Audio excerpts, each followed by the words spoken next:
Hi guys! Welcome again sa panibagong vlog ni Coco. Yan guys, si Coco. Tanghali na. At ayan, si Coco ay lumabas din, finally. Ano Coco? Kamusta ang pag-stay mo sa loob? Yan, sarap ng tulog nila Coco doon no? Pati yung family cats. Yan, lumabas sila. Tingnan mo yung tsura ni Cap Cap Ano ka, nagbi-beach? Talaga si Cap Cap Si Mami Cupcake naman, tignan mo yung itsura talaga ni Mami Cupcake. Ayan tignan nyo.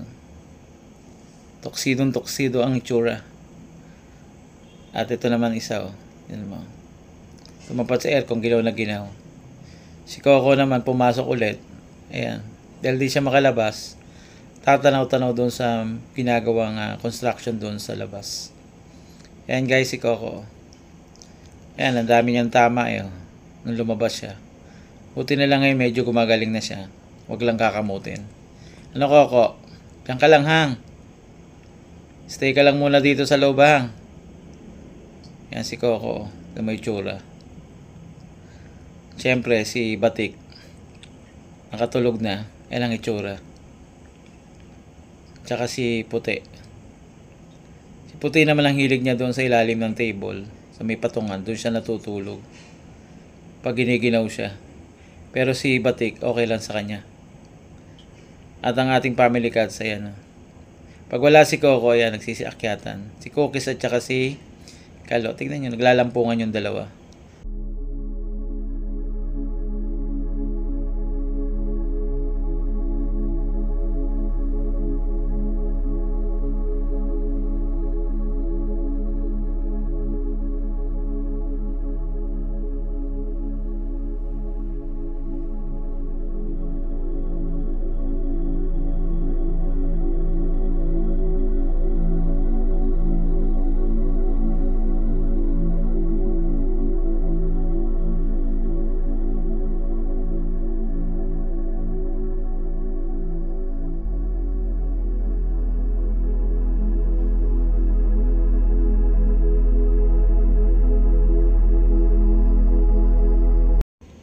Si Coco, nilagay ko siya rito kasi hindi yan naakyat kung hindi ko inilagay. Dahil yung tatlo nandito na. Si Kalo, si Kitkit at saka si Cookies. Yan, umalis si Cap Cap. Mas gusto ni Cap Cap dito sa baba. Kaya silang tatlo na family cats ang nandito. Yan. At si Coco nandun lang siya sa may sulok. Ayan, nandito rin si Batik umakyat Pero bababali niyan. So guys, ito yung ating family cats at si Coco. At pumupunta na rin sila rito, lalo na pagtanghali.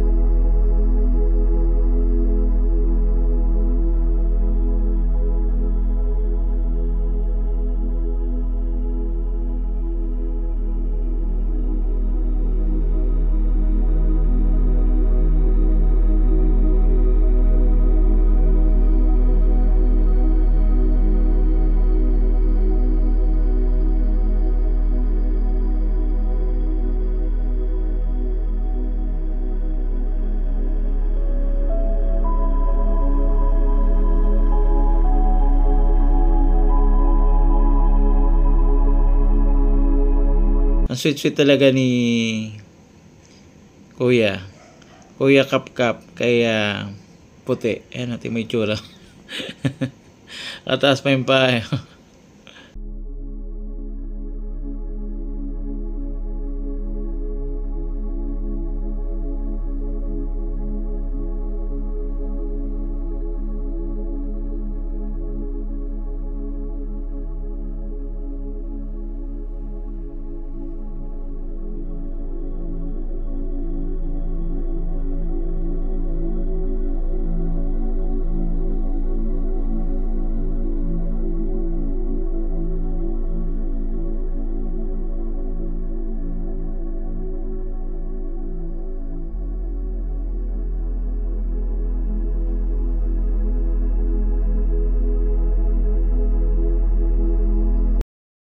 Nang lumabas ako, si Puti lumabas din ito yung bola mo ayan Minsan masaya na siya kahit mag-isa lang siya pag hindi available si Batik Kadalasan kasi si Puti na dito sa labas, si Batik na doon sa loob.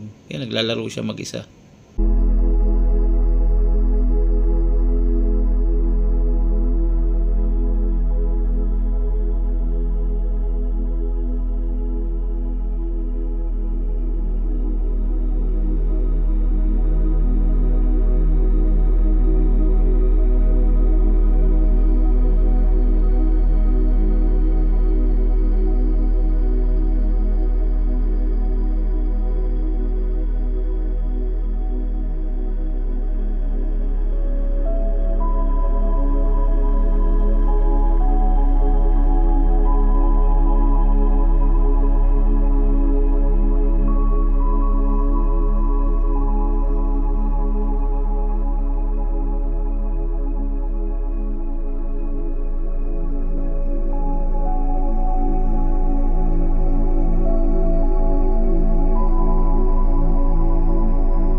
Yan mo si Kapkap oh.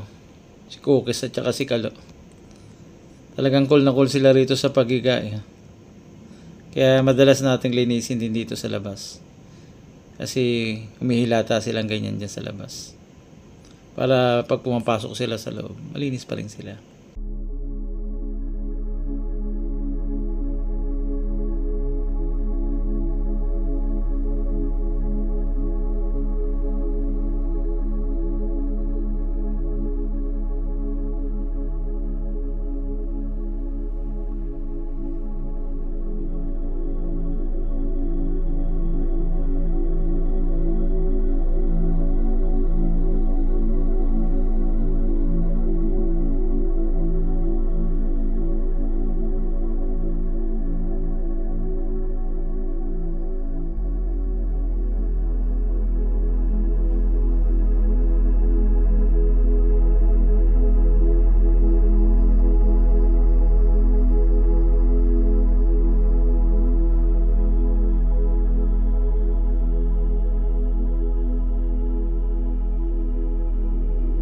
Si Coco naman na yun.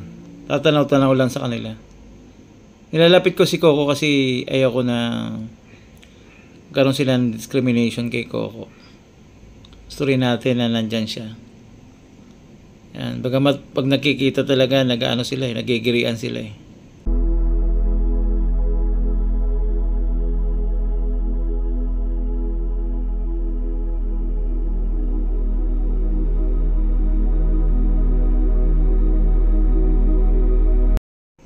Coco ha, good boy lang ha. Kaya mag-aaway ni Kapkap o kaya ni Kitkit. Ila lang naman yung lagi nga nagigirian.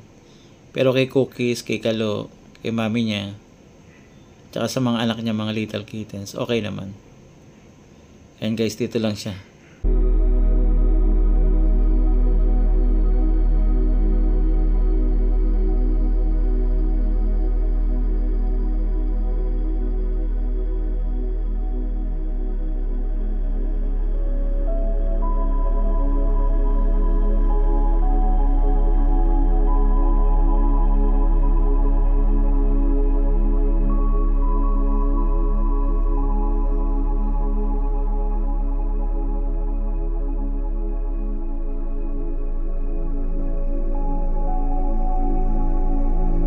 Ayan guys, oh.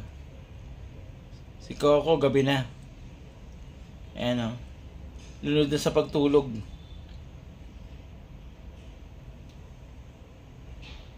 Hey Coco, wala kang itutulog mamaya.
syempre, guys, si Kalo nandito.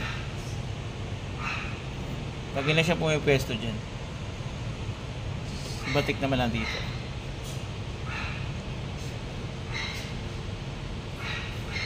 Guys, ito yung ating paligid.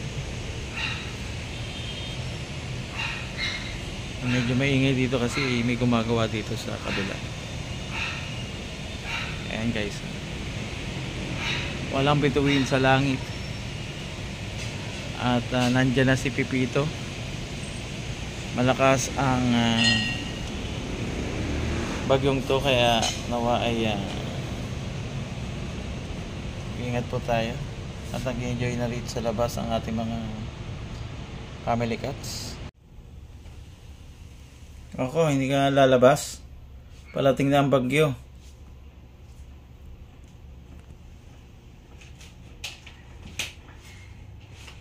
Kumbinyente na siya rito guys, kahit sa isang sulok.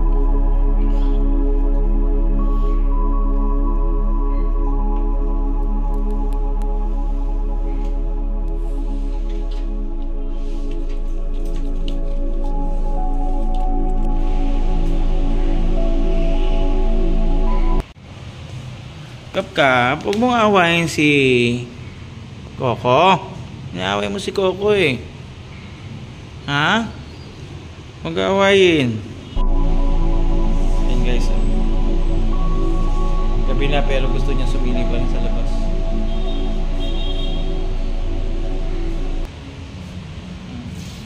Coco, may bagyo. Gusto mo pa rin lumabas? Talaga ikaw, hindi mo talaga malimutan ang paglabas ha.